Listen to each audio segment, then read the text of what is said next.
கிறிஸ்துவுக்குள் மிகவும் அன்பான தேவ பிள்ளைகளே, இன்றைக்கு 14/9/2000 ஞாயிற்றுக்கிழமை மதியம் சரியாக 1 மணி. அன்பான தேவ பிள்ளைகளை, இன்றைக்கும் பரிசுத்த ஆவியானுடைய ஒரு ஏவுதலினாலே கங்கனாங்குளம் ஓடக்கரை இங்கெல்லாம் போயிட்டு வந்தேன். அன்பானவர்களே, பைக்கில் போயிட்டு வந்தேன். வரும்போது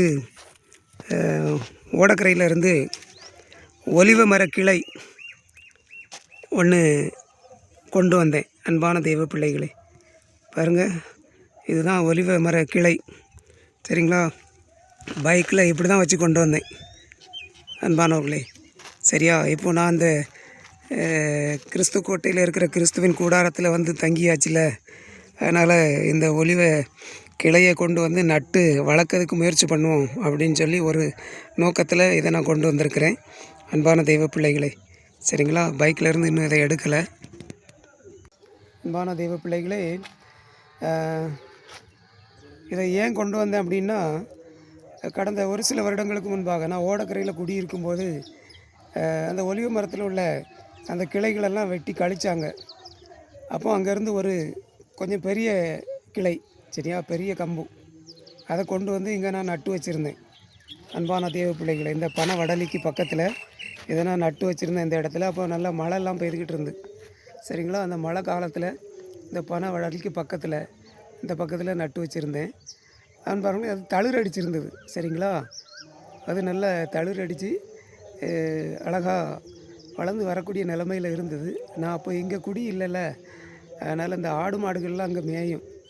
இந்த ஆடு மாடுகளை வந்து அந்த குச்சியில் உரசி அந்த குச்சை கம்பை ஆட்டி அது திரும்ப வளராமல் போயிடுச்சு. அன்பான தெய்வ பிள்ளைகளே, சரிங்களா? அதனால் இப்போது நான் இங்கே குடியிருக்கிறதுனால ஒரு குச்சை கொண்டு வந்து நம்ம நடுவோம் அப்படின்னு சொல்லி இந்த குச்சி கொண்டு வந்திருக்கேன்.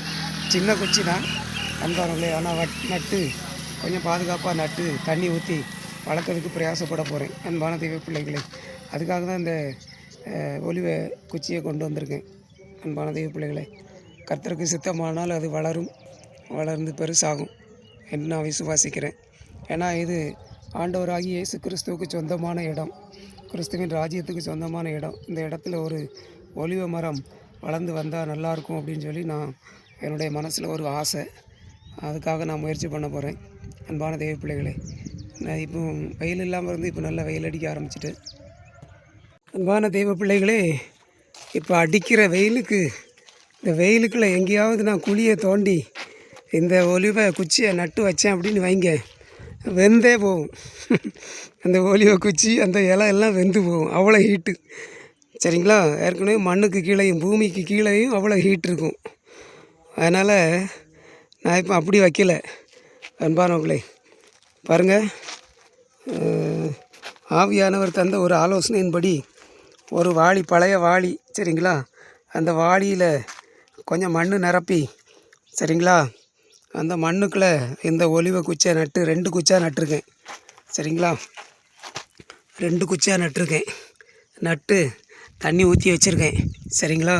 இப்போ தண்ணி அப்படி உள்ளே இறங்கிக்கிட்டு இருக்குது. அன்பான தெய்வ பிள்ளைகளே, அது மட்டும் இல்லை,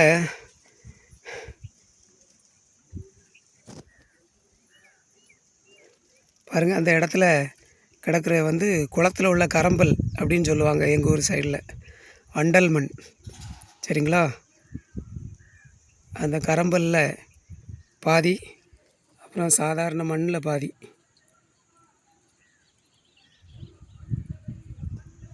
எடுத்து இந்த வாளிக்குள்ளே போட்டு இதை இப்படி வச்சுருக்கேன். அடிக்கிற வெயிலுக்கு இதை வெயிலுக்குள்ளே வச்சாலும் வெந்து போகும். சரிங்களா? அதனால் சேஃப்டியாக நான் வீட்டில் இருக்கும்போது இப்படி வெளியே எடுத்து வைப்பேன். நான் வெளியே போகும்போது கூடாரத்துக்குள்ளே தூக்கி வச்சுருவேன். அப்படி இதை கொஞ்சம் வளர்த்து அப்படி இது வளர்ந்து வந்துட்டு அப்படின்னு சொன்னால், அதுக்கப்புறம் நல்ல மழை பெய்யும் போது, மழை பெஞ்சு பூமியெலாம் குளிர்ந்ததுக்கப்புறம் இந்த வாளி இருக்குல்ல, வாளியை உடச்சிட்டு உள்ளே இருக்கிற மண் நல்லா கட்டியாக தான் இருக்கும். ஏன்னா அது கரம்பல் மண். அதனால் அப்புறம் அதுக்கு அளவுக்கு ஒரு குழியை தோண்டி அப்படியே அந்த செடியோடு அதில் வச்சுருவேன் மழை பெய்யும்போது. அது வர இதை இப்படி தான் வச்சு வளர்க்கணுன்னு வச்சுருக்கேன். கர்த்தருக்கு சித்தமானால் இது வளர்ந்து வந்துடும். அன்பான தெய்வ பிள்ளைகளே, சரிங்களா? கர்த்தருடைய பரிசுத்த நாமம் மகிமைப்படுவதாக. ஆமேன், ஆமேன், ஆமேன்.